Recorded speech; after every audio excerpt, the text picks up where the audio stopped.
Having MG can make cooking difficult, but over the years, I've found some really helpful tools and tips that I'm excited to share. Hi, I'm Alicia. I think cooking should always be fun, creative, and of course, delicious. These black bean burgers are hearty, full of flavor, and MG friendly. You're gonna love them. Check out Alicia's Black Bean Burger cooking video and other recipes full of tips and tricks for managing common MG symptoms while cooking, only at mg-united.com. Ready? Let's cook. On the job, every minute counts. That's why Lowe's now has ProBlock Quick Dry Primer, expertly manufactured by Sherwin-Williams. Engineered for pros to dry fast and go on smooth for virtually flawless results that keep your job moving. It's available in oil and water-based, and getting it is easy. Order online by 2 p.m. and get free same-day delivery right to your job site. Lowe's, we help, you save. Orders placed after 2 p.m. will be delivered next day. Valid in select zip codes. Subject to driver availability. More terms apply. You're listening to Campus Killings, brought to you by AbJack Entertainment. Be sure to check out some of the other great true crime podcasts from this network, including The Murder in My Family, DNA ID, Zodiac Speaking, Scene of the Crime, Missing Persons, Beyond Bizarre True Crime, and Killer Communications. All of these podcasts are available for you to binge on right now, wherever you listen to podcasts. Subscribe where you're listening to this podcast so you don't miss an episode.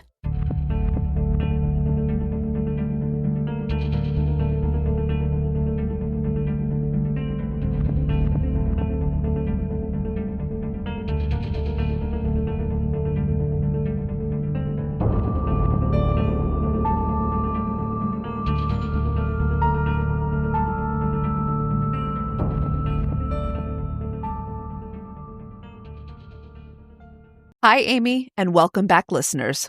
Today's case was requested by our listener, Tracy. She's a huge fan of the show and hopes we'll be at CrimeCon next year. Oh, sorry, Tracy. Maybe not this year, but maybe next year, actually. I know, maybe. All right. Well, she also recommended Sarah Papenheim's story to us because Sarah lived locally to her, and the case really affected her community. Tracy noted that she thinks about Sarah often as she was very active in the local music scene.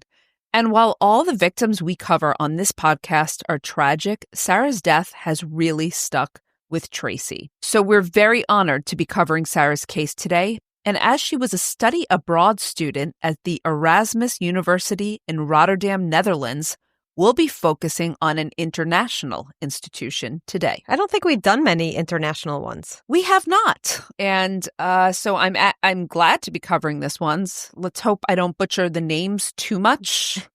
I wouldn't know.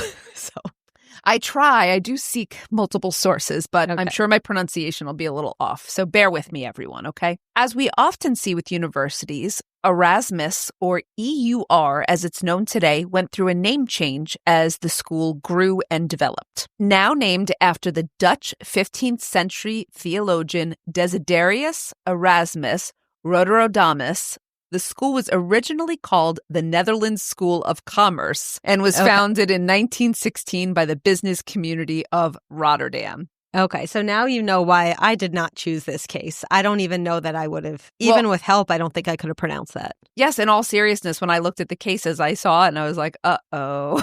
I was like, I hope we can figure this out. I hope I got it somewhat right. You did great. Thank you.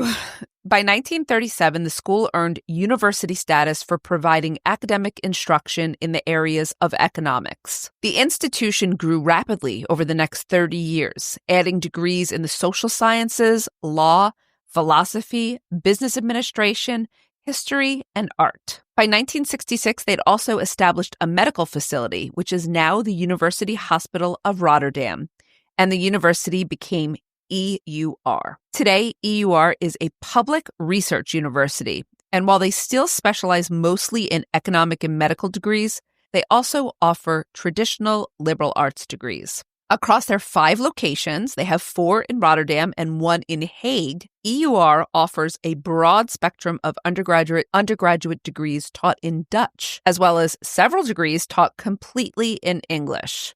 And these are mostly for students looking for international careers. But they also attract international students from over 80 countries. And a young woman named Sarah Papenheim was one of them. Originally from Minneapolis, Minnesota, Sarah grew up with her parents and her older brother, Josh. When she was in second grade, the family moved to Palo Cedro, California. And even from an early age, Sarah loved drumming. Her father was a musician, and starting at age 10, Sarah became fascinated with rhythm and blues music, classic rock and roll, and the way drummers acted as the backbone for these genres. Wow. I wonder if her parents like that. I mean, it's always nice when your kid picks up a hobby, but drums. Remember Ethan played like the trombone for a little while? Like, I was proud of him, but it's a racket. It can be a racket. Well, I think that Sarah was very musically talented when it came to drumming. Okay. She never had any formal lessons. Rather, she watched the drummer in her father's band,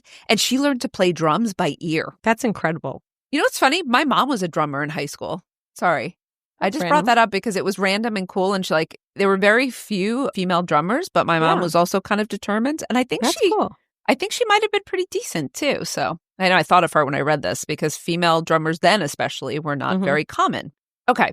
So learning by ear was a method that worked very well for Sarah as she became incredibly adept at the drum kit. By high school, she was deeply involved in her school's music program, and her music teacher reported that Sarah was incredibly talented. So while it may have been a racket, I guess it was a good one, right? Yeah. Sarah took drumming very seriously since it was a male-dominated instrument, as we said, and she was the only girl in her school who could play set. Her teacher said she felt she had to be the best in order to be taken seriously, and she really strived for it, playing set for the jazz band, percussion drums in the marching band, and traveling back to the Minneapolis music scene to play at local jam sessions with professional musicians. When she was just 15, Amy, she went to one particular jam session at a bar called Shaw's, which often attracted some bigger names. And while she was playing that night, she met Jelly Bean Johnson. Have you ever heard of him? Nope. He was the drummer for Prince. Oh, that's kind of a big deal. It's a really big deal. And he was so enthralled with her talent, he offered to mentor her, which she accepted. So she honed her drumming skills with Johnson's assistance over the next few years. Imagine being able to say that, like, Prince is, pretty cool. Her father must have been proud. Oh, yeah, I think so. Sarah became a powerhouse following his teachings. And despite her young age, Sarah's name was well known by everyone in the Twin Cities music scene. After graduating high school in 2015, Sarah and her family moved back to the Minneapolis area where Sarah spent most of her free time playing alongside famous blues musicians. It got to the point where her friends claimed that whenever they were out with Sarah, even if it was just to the mall for shopping, it was like being with a celebrity. Everyone wanted to talk to her or congratulate her on a recent gig. Cool. And it wasn't just her drumming that got her so much attention. Sarah was known as one of the happiest people you could meet. Her friends referred to her, in fact, as Happy Paps, a moniker which she later used as her Instagram handle. She was described as incredibly warm with an infectious smile, and you have to look, she has an infectious smile that made it impossible to be sad when she was around. Some of her friends said that talking to Sarah for the first time felt like she'd known you forever, and she was just an easy person to hang out with due to her kind and totally bright personality. She was also a fairly big online gamer, and while playing, she started talking to a young man from the Netherlands named Nico. After several months of chatting online and then on the phone, Sarah traveled to the Netherlands to meet Nico in person. How old was she? Well, she was just after college then, or around college age then, sorry. So she was still young. Okay.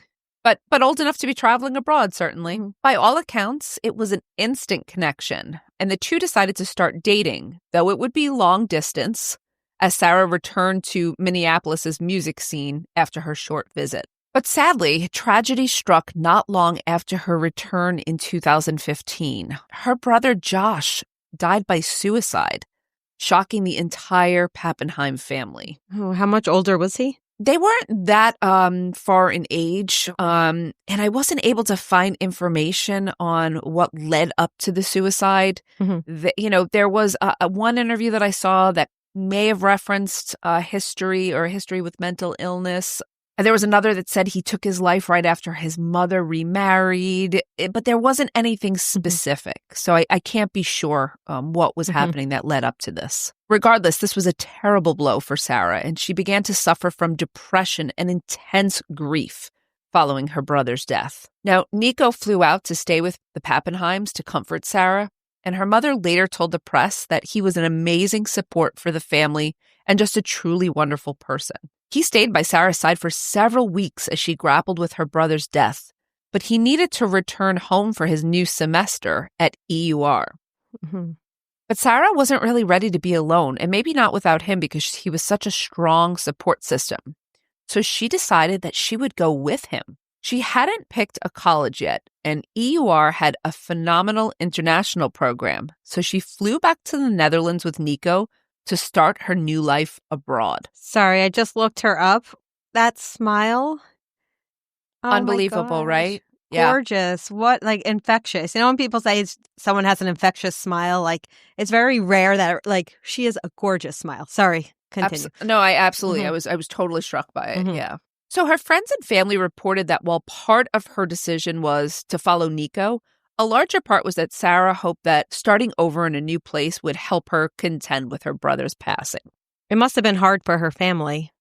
I'm sure it was incredibly hard for her family. Sarah, meanwhile, enrolled at EUR as a psychology major with a focus on suicide as a way to honor her brother and hoped that by becoming a psychologist, she'd be able to save other people before they took their own lives. She didn't speak any Dutch, but Nico was extremely helpful in assisting her transition to Rotterdam, and she quickly adapted to the new culture and lifestyle. Sarah took a full class load and also began working full-time as a waitress at a kebab shop in the city's downtown to pay for her tuition and her board. This was a stressful, packed schedule, but she managed to find time to make a ton of friends in the international program, and she often went out with them to enjoy Rotterdam's music and nightlife. So Sarah went to shows, jam nights, and concerts, and even got to play a professional venue in 2017 when she and Nico went to support some friends from the U.S. On her 20th birthday, Sarah and Nico took a train to Bonn, Germany, to see the Bernard Allison Group, a band Sarah was incredibly friendly with from the Minneapolis music scene. When they saw she was in the crowd, they invited her on stage, and she played drums for the band in front of a packed house. Fun. Yes, and there's a video of her performance online that we're going to link in our show notes for anyone who'd like to listen. It's really fun, and it's really cool. Later reviews of her performance described it as dazzling, and many of her music friends believed she was destined to take off in the near future for her music. But that future would be prematurely cut short only 8 months later. And now, a brief word from our sponsors. 'Tis the season for identity theft. This time of year, most of us are checking off our holiday gift lists. But guess what? Identity thieves have lists too, and your personal information might be on them. Protect your identity with LifeLock. LifeLock monitors hundreds of millions of data points every second and alerts you to threats you could miss by yourself, even if you keep an eye on your bank and credit card statements. If your identity is stolen, your own U.S.-based restoration specialist will fix it, guaranteed, or your money back. And all plans are backed by the $1 Million Protection Package. The last thing you want to do this holiday season is face drained accounts, fraudulent loans, or other financial losses from identity theft all alone. Make this season about joy, not identity theft, with LifeLock. Save up to 40% your first year. Call 1-800-LifeLock and use promo code IHEART. Or go to lifelock.com/iHeart for 40% off. Terms apply. While Sarah and Nico were very much in love, they didn't share an apartment at the time of the events we're discussing. Now, I wasn't able to find like a particular reason for this, but I mean, it could just be that they're young. It might have been a cultural norm. Or Sarah and Nico just preferred to have their own space while they were at the university. Again, you had asked about her age, and I mean, 19, 20 years old. So I wasn't living with a boyfriend then either. But for whatever the reason, while they both resided in the same student housing complex, like I said, Nico had his own apartment, and Sarah shared an apartment with a suite mate named Joel Schelling. So Sarah had met Joel in the Rotterdam music scene. He was an accomplished cello and double bass player who often ended up at the same concerts as Sarah. They struck up conversations at a few events, and even though Sarah tended more towards blues and classic rock, she found that Joel had an affinity for all musical genres, and they bonded over their shared enjoyment of Rotterdam's eclectic music. Have you been to Rotterdam? No. You? No, I don't think I have. Let's go. I was wondering that. Yeah, I know. As they describe some of these places that we hear and they're described, I go like, oh, that would be a lovely place to visit. Okay, so it's unclear how they exactly decided to become roommates, aside from the fact that they were both students at EUR and enjoyed talking about music. And I'm sure that's kind of how the decision came about. But by 2017, they were living in a 2-bedroom apartment with a shared living space in the EUR's student housing complex. Was he friends with her boyfriend? Not that I know of. Mm-hmm. No, it would seem like the friendship was independent of Nico. Mm-hmm. Okay, for about a year and a half, things seemed pretty normal and were going pretty well. But in the fall of 2018, Sarah told her mom and her friends some disturbing things. She said that Joel had been getting angry a lot. And while she could usually calm him down, it hadn't been working recently. So what she was describing was mood swings that seemed to be intensifying. Like directed towards her or just in general? She was saying in general. In general, he was having moods, but usually she was able to be this calming factor, but it wasn't working out so well. Around December 7th, Sarah texted a good friend back in Minneapolis that her life was, quote, really fucked up due to the fact that she felt like she didn't see her friends anymore and she was under a lot of stress. So this was out of character for her. So when her friend followed up, Sarah admitted that Joel told her recently that he wanted to kill 3 people, and she now felt that she had to go to the police. So this seemed to escalate pretty quickly. Wow. Okay. Did he say who the 3 people were or just 3 people in general? I'm not sure if he specifically named them, but regardless, Sarah knew that she had to do something. And I'm sure that was an incredible amount of stress. And she told her family, and her mother told her to get away from Joel when Sarah finally relayed this information. But Sarah argued that Joel didn't have any friends but her, and she couldn't leave him when he was clearly struggling. Was he romantically interested in her, do you know? So I don't, there wasn't a mention of a romantic interest, but it's possible that like underlined some of these issues. Mm-hmm.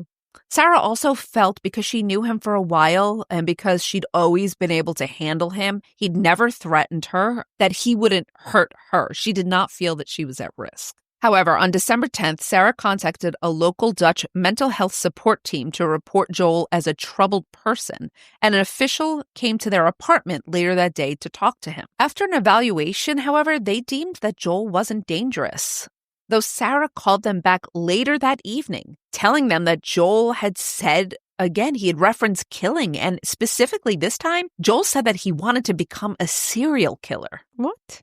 Yeah, I mean, and what's more concerning is that there's no reports that the officials returned to reevaluate. I will say, at this time, Sarah decided that it was best to move out, and so she intended to move in with Nico. And I don't know if that was going to be short-term or long-term, but that was the decision that she made. So by all accounts, Sarah left the apartment that night and spent the next 48 hours down the hall with Nico, though most of her belongings were still at Joel's. I think this was just about getting her out safely. Mm-hmm. On December 12th, while Joel was supposed to be in class, Sarah ventured back to the shared apartment to get her clothing and belongings. There are no accounts of what took place after she entered the apartment around 10 in the morning, but witnesses in the adjacent apartments later recounted hearing screaming and stumbling. According to the Dutch news source EM, Joel called his mother and confessed to stabbing a girl and that he was now on the run.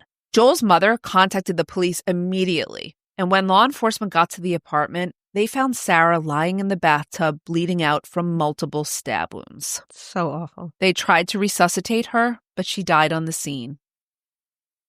Around 4 hours later, Joel was arrested while trying to board a train with his double bass about 60 miles outside of Rotterdam. He was noted as acting calm and unbothered during his arrest, with one of the officers describing that he acted like he'd, quote, just left a yoga class. So the big question here was, what had caused Joel to suddenly snap on someone who was reportedly his only friend? I'm assuming you're going to talk about his history and was there potential mental illness? I'm going to talk about him further, yes. Okay. However, I don't know you're going to be left with any great answers, just so you know. Also, what struck me so much about this tragedy, Amy, and I just couldn't help but think it, something you probably thought immediately, was These poor parents lost both of their children. Mm-hmm. And I just couldn't even stomach the pain of that. All right, let's return to Sarah and Joel. Since Sarah had called mental health services only 2 days before Joel murdered her, he spent several months in intensive psychological evaluation to see if he was competent to stand trial, which is similar to how it's done in the U.S. If there's a question of mental health competency, we do the same thing. During these evaluations, Joel claimed that he had no memory of killing Sarah. So this is what he said. He remembered wanting to commit suicide that day and that he'd skipped class to wait for Sarah to come back so he could talk to her about how badly she treated him as a final goodbye. You know, again, there's not exactly a clear answer as to why he felt this way. Maybe because she left pretty abruptly to go stay with Nico. It's possible that he was delusional. You know, it seems that Joel might have been the reason for Sarah's isolation. Mm-hmm. She was spending a lot of time de-escalating his anger and then feeling bad that he had no friends, but she was also isolated. This was just an awful all-around situation for this young woman. Joel said that he believed he was holding a knife at the time of their confrontation, which he said was meant to slash his own wrists. But he later recanted this, citing that he'd only said this under the pressure of initial police questioning. He told evaluators a struggle took place when he confronted Sarah, and at one point Sarah bit him, but the actual act of knifing her and how she ended up in a bathtub were completely missing from his memory. He also said that he'd been having a lot of hallucinations about a snake man who told him to hurt children and drink blood. You know, when you were talking about his erratic behavior and his change in behavior and his age, I was thinking about, was this the onset of schizophrenia? Right. He further admitted to physically punishing himself with cold showers and flagellation with a hammer if he didn't practice his cello and double bass long enough each day. So this is self-harm. Mm-hmm. At the end of his evaluations, a team of psychologists and psychiatrists diagnosed Joel with a combination of depression, autism, and psychotic disorder, along with a complex pathology that caused him to have a break with reality. I had thought schizophrenia too initially. Yeah. He was deemed as having diminished responsibility and would not be able to stand trial. Oh. Yes. And I'm going to talk, this is, you're going to see very big differences between, I think, the U.S. and the Dutch system here as well. Just give me a second. Mm-hmm. Instead, the behavioral team advised that he should be prosecuted with the intent to provide extensive long-term psychiatric treatment. So while he wasn't competent to go to trial, the prosecution had enough evidence to prove that he was the perpetrator. Mm-hmm. I mean, the clothing he was arrested in was covered in blood that came back to Sarah. The knife used to stab her was found in a garbage bag in his room. His admission, right? Yeah, they had plenty. So the prosecutors demanded a sentence of 10 years in prison, plus release to a mental health facility following his incarceration, which is interesting. Doesn't make sense. Right. So I know. Okay. So hold that thought because we're going to discuss this as well. And to some, this may seem like A, it doesn't make sense. B, it might seem like a very light sentence for a violent murder, even at diminished responsibility. But the Dutch criminal justice system is far less punitive than the U.S. My issue more lies in the fact that they would be giving him treatment after his incarceration. Exactly. Wouldn't it make sense to do treatment first?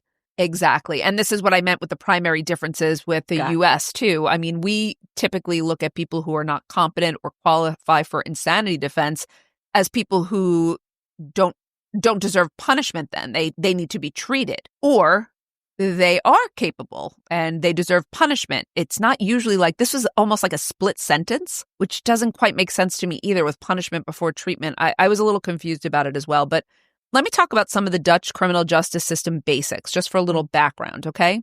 For starters, the Netherlands has an extremely low crime rate compared to other Western countries. And this is credited to a few factors. One of them is proactive crime prevention initiatives and community policing, with a focus on fostering trust between the public and law enforcement. We talk a lot about community policing, but oftentimes our community policing isn't really a partnership. It just becomes the police over-policing certain communities. This is a very different. This is, I think, community policing in the way it was maybe intended. I was going to say the way it should be. The way it was intended to be. The second factor here is a strong social welfare that's reduced poverty and financial inequalities, which also makes sense because we definitely talk about social structure and class inequality as a contributor to certain crimes. The third is a justice system focused on rehabilitation and reentry, along with alternative sentencing and mental health and addiction treatment. So they are very rehabilitation focused. Most offenders are punished through fines, community service-based sentences, and probation. In fact, very few serve actual prison time. And if I understand correctly, their recidivism rates are at least a third of ours?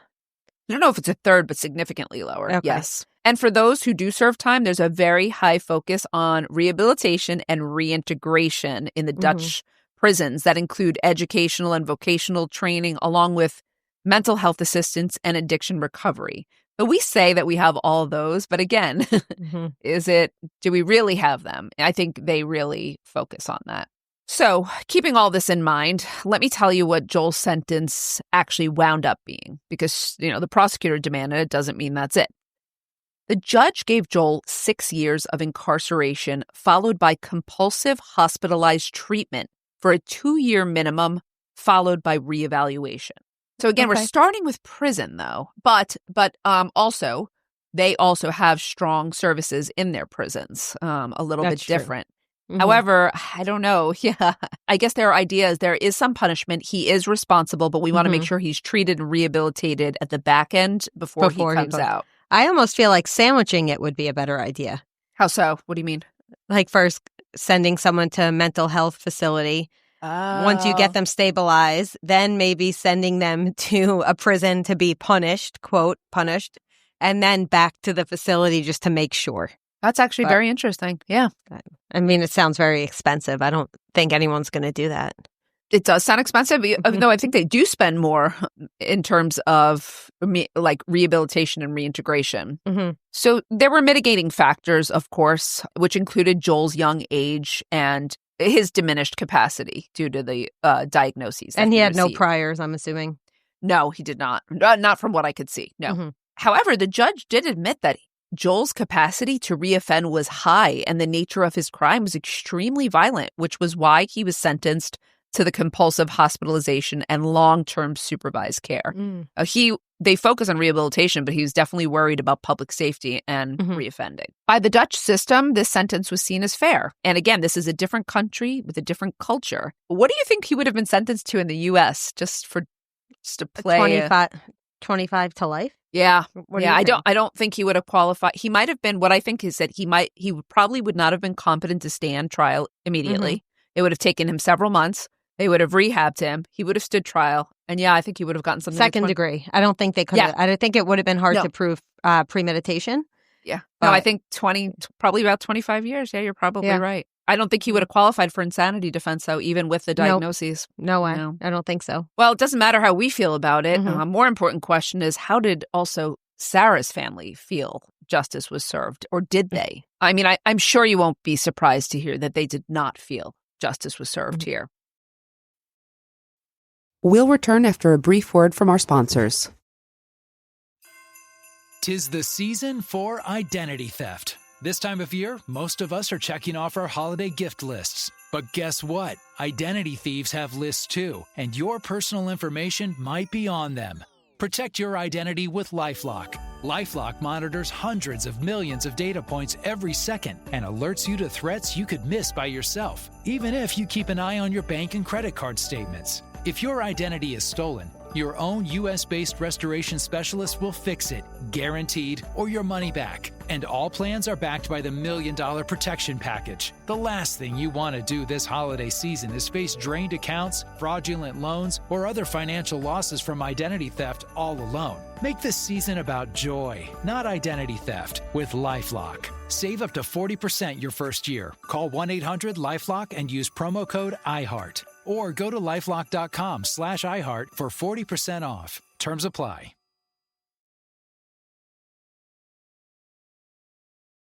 What do you think? Was he remorseful at all? I'm going to tell you what he said. Okay. Okay. So first of all, let's start with her victim impact statement. Sarah's mother told Joel directly that she hoped he would never be let out of the mental health institution, that he would never be able to make music again, and that she hoped he never had children since he'd taken those abilities away from Sarah.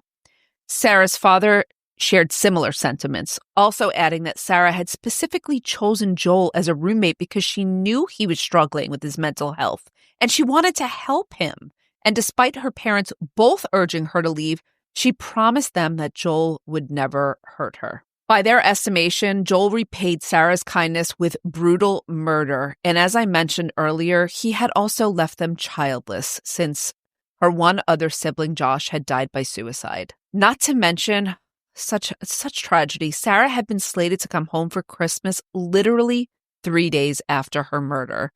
Her parents had already bought her Christmas present, a pair of drumsticks signed by Phil Collins.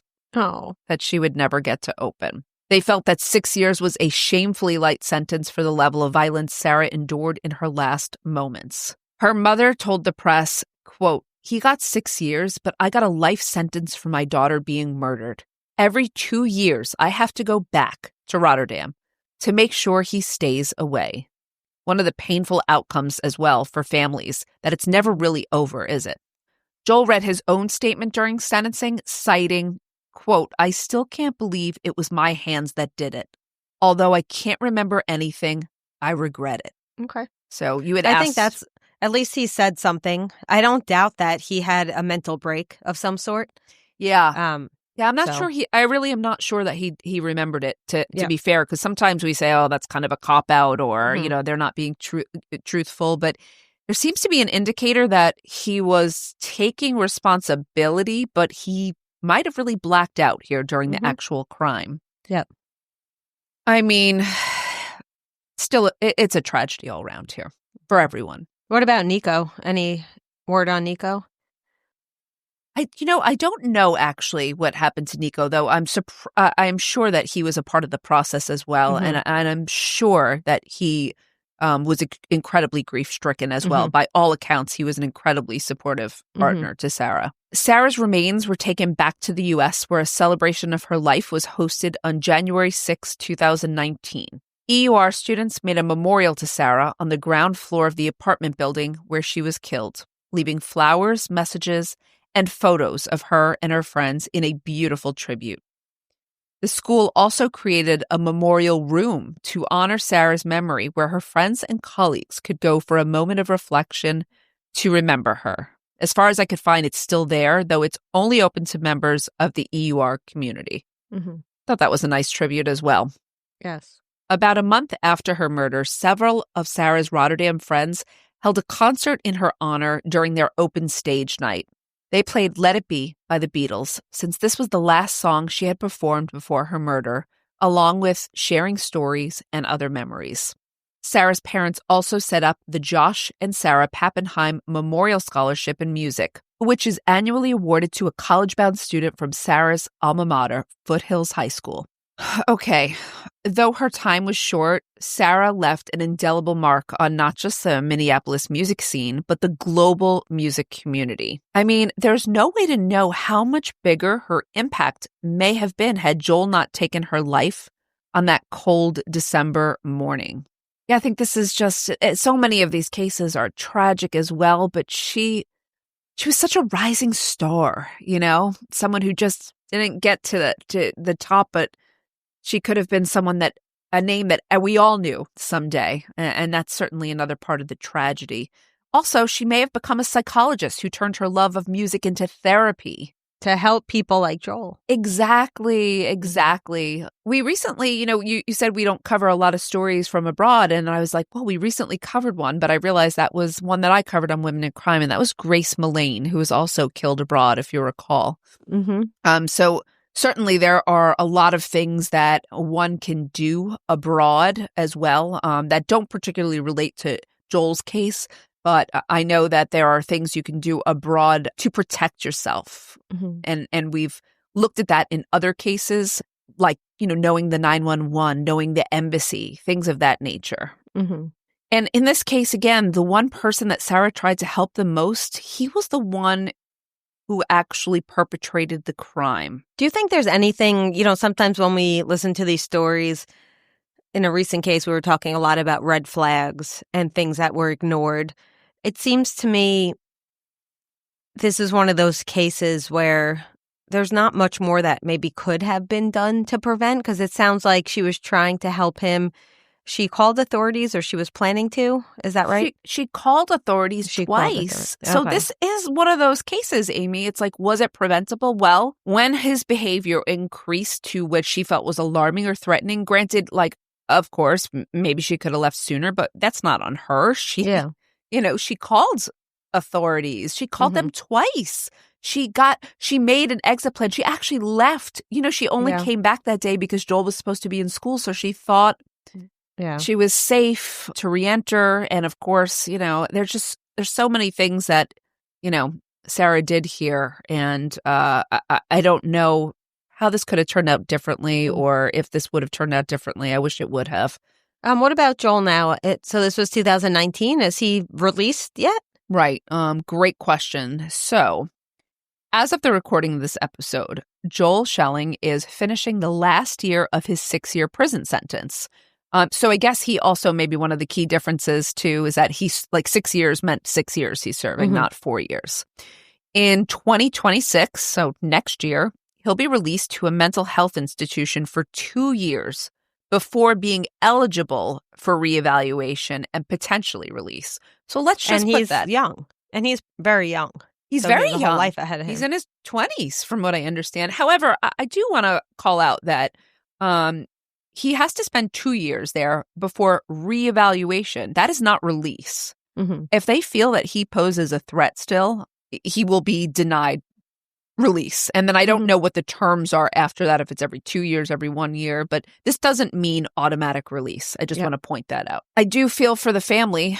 I hope for the sake of the Papenheim family that they are able to return to Rotterdam at that time, and that their feelings are taken into account for this reevaluation, which in our terms, in our country, seems similar almost to a parole hearing where the parents get to speak. This is a very expensive endeavor, and it's something that they will be dealing with for a really long time. In the meantime, for anyone looking to know Sarah a little better, her Instagram is still live, and videos of her drumming can be viewed under the handle happy_paps. We'll have a link in our show notes for anyone who'd like to check out Sarah's performances. Thank you so much for tuning in this week, and if you have a case you'd like us to cover, please send us a message at abjackentertainment.com/campuskillings. Before we go today, if you'd like to support Campus Killings, consider subscribing to the show with an AbJack Insider subscription through Apple Podcasts. Your subscription will get you VIP access to all the shows on the network that not only includes hundreds of episodes of ad-free listening, but also bonus content and early access to episodes. For only $4.99 a month or $49.99 a year, you'll unlock a variety of listener benefits, and you'll be supporting this show in the process. Head over to Apple Podcasts and search for either Campus Killings or AbJack, and you can start your subscription with a free trial. Your support is greatly appreciated. Campus Killings is hosted by Dr. Megan Sachs and Dr. Amy Schlossberg, with research and writing by Abigail Belcastro. It's produced by Mike Morford of AbJack Entertainment. Be sure to follow Campus Killings on social media. You can find Campus Killings on Twitter with the handle @CampusKillings, or on Facebook at facebook.com/CampusKillings. You can also visit the show's homepage at campuskillings.com. Be sure to tune in every other Saturday for new episodes of Campus Killings.